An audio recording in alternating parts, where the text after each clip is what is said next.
তাদেরকে ওই চোরগুলোকে বাদ দিতে হতে পারে, সেটা যাতে না করতে হয় তাই জন্য তারা সামনে একটি রিভিউ পিটিশনের কথা তুলেছে। দেখুন এখানে যে ডায়েরি নাম্বার দেখতে পাচ্ছেন সেখানে ডায়েরি নাম্বারটা আছে, কিন্তু কেস নাম্বারে কিন্তু কোনো রিভিউ পিটিশন নাম্বার কিন্তু পড়েনি এখনো পর্যন্ত।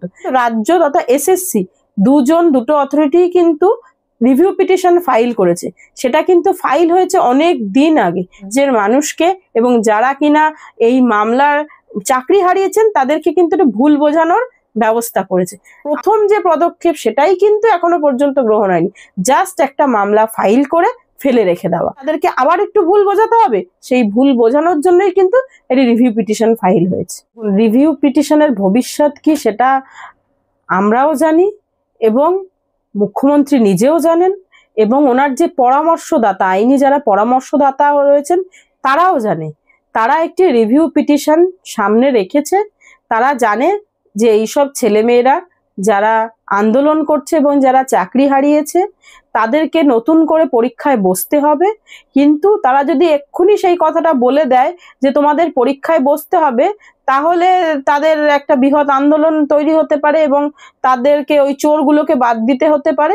সেটা যাতে না করতে হয় তাই জন্য তারা সামনে একটি রিভিউ পিটিশনের কথা তুলেছে।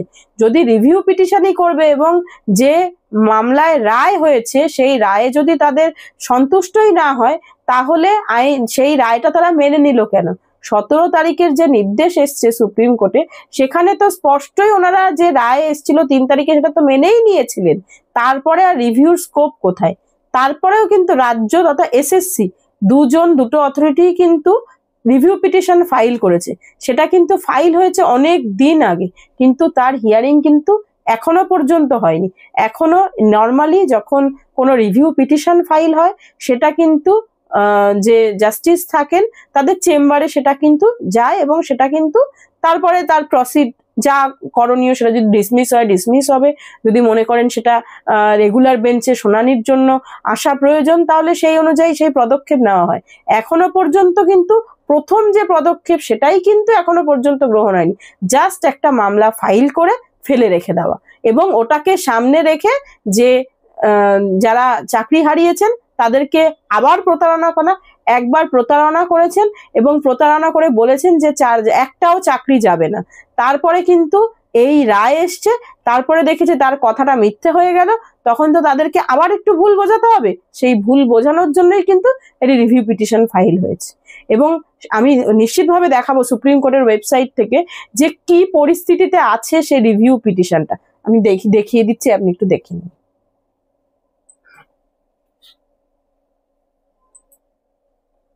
সুপ্রিম কোর্টের ওয়েবসাইট থেকে আমরা দেখাই যে রাজ্যের করা যে রিভিউ পিটিশনটা সেটার বর্তমান কি অবস্থায় রয়েছে। প্রথমে কেস স্ট্যাটাসে যাই, যেহেতু ওটার এখনো কোনো রিভিউ নাম্বার পড়েনি, একটি ডায়েরি নাম্বার পড়েছে। সেই ডায়েরি নাম্বারটা হচ্ছে স্টেট যে পিটিশনটা করেছে সেটা হচ্ছে 23194, সেটা কিন্তু করেছে এবং সেখানে দেখা যাচ্ছে কি পরিস্থিতিতে রয়েছে সেই রিভিউ পিটিশনের যে কথা বলে আসছে একাধিকবার রাজ্য। দেখুন এখানে যে ডায়েরি নাম্বার দেখতে পাচ্ছেন সেখানে ডায়েরি নাম্বারটা আছে, কিন্তু কেস নাম্বারে কিন্তু কোনো রিভিউ পিটিশন নাম্বার কিন্তু পড়েনি এখনো পর্যন্ত। সেটা কিন্তু এখনো কোনো পিটিশন কিন্তু নাম্বার এখনো পড়েনি, শুধুমাত্র ডায়েরি নাম্বার করে এটা ফেলে রাখা হয়েছে এবং বর্তমানে এই পরিস্থিতিতে আছে। এখনো পর্যন্ত এখানে দেখতে পাবেন যে জাজমেন্ট এবং অর্ডারের পোর্শন আছে সেটা কিন্তু এখনো পেন্ডিং, সেখানে কিন্তু কোনো দেখাচ্ছে নো রেকর্ড ফাউন্ড, এখনো পর্যন্ত কিন্তু একটাও হিয়ারিং হয়নি। এবং সেখানে দেখা যাচ্ছে যে কেস ডিটেলসে গেলেই দেখতে পাবেন সেখানে কিন্তু এখনো পর্যন্ত এই দেখুন এখনো পর্যন্ত কিন্তু কোনো কেস নাম্বার পড়েনি, একটা ডায়েরি নাম্বার পড়েছে এবং এটা কিন্তু ফাইল হয়েছে, ফাইলিং ডেটও কিন্তু দেখিয়ে দিচ্ছে 29/4/2025 এটা ফাইল হয়েছে। তারপর থেকে কিন্তু আর কিচ্ছু হয়নি, কিচ্ছু করেনি। অর্থাৎ এটা একটি রাজ্যের মানুষকে এবং যারা কিনা এই মামলার চাকরি হারিয়েছেন তাদেরকে কিন্তু একটা ভুল বোঝানোর ব্যবস্থা করেছে। আর একটা জিনিস দেখাই, সেটা হচ্ছে এটা দেখলেন রাজ্যের করা যে মামলাটি রিভিউ পিটিশন ওরা বলছেন সেটার কথা।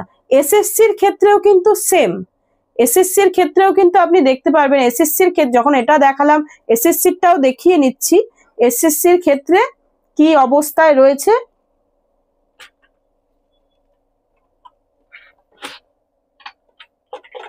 এসএসসির করা যে রিভিউ পিটিশনটা, সেটার ডায়েরি নাম্বার হচ্ছে 24199। সেখানে দেখুন কি পরিস্থিতিতে রয়েছে, সেম একই এখানেও এটারও কোনো কিন্তু রিভিউ পিটিশন নাম্বার কিন্তু পড়েনি। এখানেও কিন্তু দেখুন এরা রীনা কর্মকারের এতে করা হয়েছে, এটাও কিন্তু বর্তমানে পেন্ডিং অবস্থায় পড়ে রয়েছে, কোনো কিছু করা হয়নি। এটা কিন্তু ফাইল হয়েছে 3/5/2025-এ, অর্থাৎ রাজ্য প্রথমে একটি রিভিউ পিটিশন করেছে, তারপরে এসএসসিও একটি রিভিউ পিটিশন করেছে। দেখুন স্পষ্টত এখানে দেওয়া আছে West Bengal central school service commission versus Reena Karmakar. কিন্তু এটারও কিন্তু কোনো অর্ডার আপনি পাবেন না, এখনো পর্যন্ত কোনো হিয়ারিংই হয়নি। তাহলে বর্তমান যে দেখতে পাচ্ছেন যে অবস্থায় রয়েছে রিভিউ পিটিশন, তার শুনানি কবে হবে এটা কিন্তু অনিশ্চিত, সম্পূর্ণভাবে অনিশ্চিত। এবং সুপ্রিম কোর্টে বর্তমানে যেহেতু ভেকেশন চলছে, সুপ্রিম কোর্ট খুলবে হচ্ছে 14ই জুলাই, অর্থাৎ একটি অনেকটা সময় পরে কিন্তু সুপ্রিম কোর্টের যে রেগুলার যে বেঞ্চগুলো আছে সেগুলো কিন্তু খুলবে। বর্তমানে এই পিরিয়ডে কিছু ভেকেশন বেঞ্চ আছে, কিন্তু এর মধ্যে শুনানি কবে হবে, কিভাবে তার লিস্টিং হবে, কিভাবে তার পদক্ষেপ গ্রহণ করা হবে, সেই সম্পর্কে কিন্তু কিছু বললেন না। বলে দিলেন যে অপশন 1 তোমরা ফলো করো, অর্থাৎ তুমি পরীক্ষায় বসো, তোমার সামনে আমি রিভিউটা দেখিয়ে রাখছি, অযোগ্যদের বাঁচাতে যোগ্যদেরকে কিছুটা মাথায় হাত বুলিয়ে যে অপশন 1টা তুমি করো, পরীক্ষায় তুমি বসো, কিন্তু তুমি রিভিউ পিটিশনটা দেখো। এবং ওখানে কিন্তু উনি আরেকটি বড় কথা বলেছেন, যে অন্য দপ্তরে নাকি যারা কিনা টেন্টেড হিসাবে চিহ্নিত হয়েছে তাদেরকে অন্য জায়গায় নাকি ব্যবস্থা করে দেবে। কিভাবে সম্ভব? উনি একটি রাজ্যের মুখ্যমন্ত্রী, উনি রাজ্যের সর্বোচ্চ স্থানে বসে রয়েছেন, উনি এই ইললিগালিটিসে কিভাবে উনি সমর্থন করতে পারে? উনি যদি বলতেন যে উনি বলছেন আমরা এদের জন্য লড়ে যাব, কার জন্য লড়বে? সত্যিই কি যোগ্যদের জন্য লড়বে, নাকি অযোগ্য যাদেরকে টাকা দিয়ে চাকরি দেওয়া হয়েছিল তাদের জন্য লড়বে? এই সব কথার মাধ্যমে কিন্তু স্পষ্টই যারা অযোগ্য তাদের জন্য লড়ছেন, কিন্তু সেটা তো জনসমক্ষে ডিরেক্ট বলতে পারছেন না। তাই জন্য সেটি একটি ভনিতা করে যোগ্যদেরকে সামনে রেখে অযোগ্যদের জন্য উনি কিন্তু কন্টিনিউয়াস লড়ে যাচ্ছে। এবং সেই জন্যই কিন্তু এই যে অতিরিক্ত শূন্যপদ যে ঘোষণা করলেন, জানি না কতটা অ্যাডভার্টাইজমেন্টে সেটা আসবে, যেহেতু এখনো পর্যন্ত অ্যাডভার্টাইজমেন্ট আমরা হাতে পাইনি, জাস্ট একটি বিজ্ঞপ্তি পাবলিশ হবে বলে একটি ঘোষণা করেছে এবং তার পরিপ্রেক্ষিতে কিছু কথা বলেছে। এবং সেখানে দেখা গেছে যে 44,203টি এই 4টে সিলেকশন প্রসেস মিলিয়ে শূন্যপদ ঘোষণা করেছেন। কিন্তু সুপ্রিম কোর্ট কিন্তু একদম স্পেসিফিক ভাবে বলে দিয়েছিল জাজমেন্টে যে অ্যাফোরসেড ভ্যাকেন্সিস, মানে হচ্ছে যে ভ্যাকেন্সিগুলো পাবলিশ হয়েছিল 16 সালের সিলেকশন প্রসেসে, সেই ভ্যাকেন্সিগুলো ফিল আপ করার কথা কিন্তু বলেছিল ফ্রেশ সিলেকশন প্রসেসে। সেখানে কিন্তু অ্যাডিশনাল শূন্যপদের কথা বলা ছিল না। তাহলে এই যে অ্যাডিশনাল শূন্যপদ তৈরি করা হলো, কাদের জন্য তৈরি করা হলো? যদি অ্যাডিশনাল শূন্যপদ তৈরি করা হয় তাহলে তো যারা নতুন আছে তাদেরকেও সুযোগ দিতে হবে, তাহলে তো আইনি জটিলতা আরো বাড়বে। উনি এটা ইচ্ছা করে একটি আইনি জটিলতা বাড়ানোর চেষ্টা করছে এবং এটা যাতে ভোট পর্যন্ত পিছিয়ে নেওয়া যায় সেই চেষ্টাই করছে। এবং সবকিছুর মূলে দোষ দেবেন হচ্ছে কোর্টকে। আমি তো কিছু করিনি, কোর্ট করেছে, যা করেছে কোর্ট করেছে। কিন্তু কোর্ট কি কেন করবে না? কোর্টকে তো বাধ্য করা হচ্ছে। কোর্ট কি চোখে ঠুলি দিয়ে বসে থাকবে যে ইললিগালিটিস হচ্ছে হোক, আমরা বাবা কোনো অর্ডার দেব না, ইললিগালিটিসকে আমরা সমর্থন করব? কোর্ট তো এটা কখনো করতে পারে না। যে কোনো আমাদের রাজ্যে বলুন, আমাদের দেশে বলুন, রাইট টু এমপ্লয়মেন্ট নেই, চাকরি পাওয়ার অধিকার একটি মৌলিক অধিকার নয় আমাদের দেশে যেটা মৌলিক অধিকার সেটা হচ্ছে চাকরিতে সমান সুযোগ পাওয়া। সেই সমান সুযোগ কিন্তু যে আর্টিকেল 12 অথরিটি গুলো আছে তারাই প্রদান করবে। এখানে দেখা যাচ্ছে সমান সুযোগ তো দূরের কথা, তাদেরকে যারা কিনা এতদিন ধরে ডিপ্রাইভ হয়েছিল তাদেরকে আরো কিছুটা ডিপ্রাইভ কিভাবে করা যায় তার ব্যবস্থা করছে।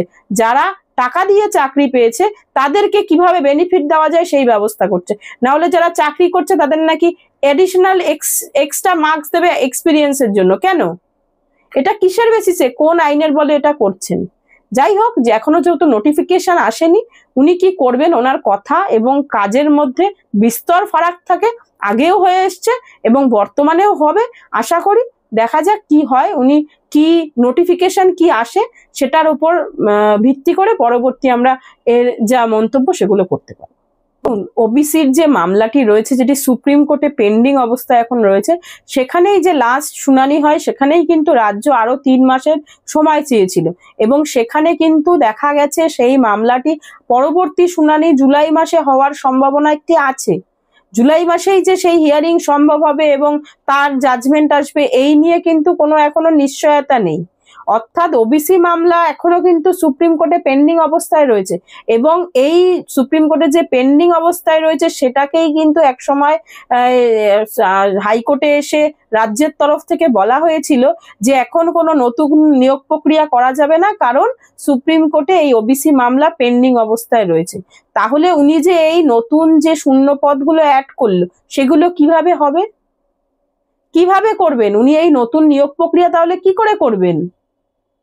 সেটাই তো, উনি তো নিজে, ওনাদের এক সময় এক এক রকম কথা, উনি কি পাবলিশ করবে এবং কি করবেন উনি নিজেই জানেন না। উনি এক সময় বলছেন ওবিসি মামলার জন্য নতুন নিয়োগ প্রক্রিয়া করা যাবে না, আবার যে সুপ্রিম কোর্টের নির্দেশে যেখানে স্পেসিফিক বলা আছে যে এই যে শূন্য পদগুলো রয়েছে 16 সালের সিলেকশন প্রসেসে, সেই শূন্য পদগুলোর জন্য নতুন করে সিলেকশন প্রসেস করার কথা বলা হয়েছে, সেইখানে আবার নতুন কিছু শূন্য পদ তৈরি করে দেওয়া হলো। তাহলে যদি নতুন শূন্য পদ তৈরি করে দেওয়া হয় তাহলে তো সবকিছু আবার মেনটেন করতে হবে, তাহলে ওবিসি মামলার যে অজুহাতটা এতদিন দিয়ে এসেছিল সেটার কি হবে? ওনাদের নিজেদের কথা নিজেদেরই পরিপন্থী, এক এক সময় এক এক রকম কথা বলে বেড়ায়, যখন যেখানে সুবিধা তখন সেখানে সেরকম মন্তব্য ওনারা করেন। উনি ভালো জানেন, উনি তো রাজ্যের সব নিয়োগ প্রক্রিয়াই বন্ধ করে রেখেছেন। উনি ইচ্ছা করে, এটা ইচ্ছাকৃত একটি আইনি জটিলতা তৈরি করার চেষ্টা করা হচ্ছে, যাতে কিনা উনি যে ইললিগালিটিস গুলো করেছে, ইললিগাল অ্যাপয়েন্টি যারা রয়েছে, যারা ইললিগাল ভাবে অ্যাপয়েন্টমেন্ট পেয়েছে, তাদেরকে কিছুটা সুযোগ করে দেওয়া হয়, তাদেরকে যাতে আরো কিছুদিন চাকরিস্থলে বহাল রাখা হয়। সুপ্রিম কোর্টে একটি MA অ্যাপ্লিকেশন হয়েছিল রিসেন্টলি, যেটা ডিসমিস হয়েছে। সেখানে কিছু টেন্টেড ক্যান্ডিডেট তারা বলছে আমরা এখনো স্কুলে যাচ্ছি, আমাদের স্কুলে যেতে কেউ বাধা প্রদান করছে না, এবং তাই জন্য আমাদের স্যালারি দেওয়া হোক। কি মামাবাড়ির আবদার! বলেই তো দিয়েছে সুপ্রিম কোর্ট, স্পেসিফিক্যালি 17 তারিখের যে নির্দেশ দিয়েছে সেখানে বলেই দিয়েছে যারা নট স্পেসিফিক্যালি টেন্টেড তাদেরকে শুধুমাত্র অ্যালাউ করা হচ্ছে, যারা টেন্টেড ক্যান্ডিডেট তাদেরকে তো অ্যালাউ করা হয়নি। কোনো জাজমেন্টে, কোনো অর্ডারে, কোথাও কোনো জায়গায় কিন্তু সুপ্রিম কোর্ট তাদেরকে অ্যালাউ করেনি। তারা কিভাবে স্যালারি চায়? যে রাজ্য সরকার চাইছে তাদেরকে আরো কিছুদিন ওই চাকরিস্থলে রেখে দেওয়া। এছাড়া ধরুন আরো তো অনেক রকম স্কিম রয়েছে, অনেক রকম, মানে এটা হচ্ছে জনসমক্ষে বলছে, এর পেছনে তো আরো অনেক কারুকার্য করে যাচ্ছে, যাদের কিনা এই চাকরি, যারা ইললিগাল অ্যাপয়েন্ট, যারা বেসিক্যালি যারা টাকা দিয়ে চাকরি পেয়েছে, তাদের চাকরিটা যাতে আরো কিছুদিন বহাল রাখা যায় এই আইনি জটিলতা তৈরি করে।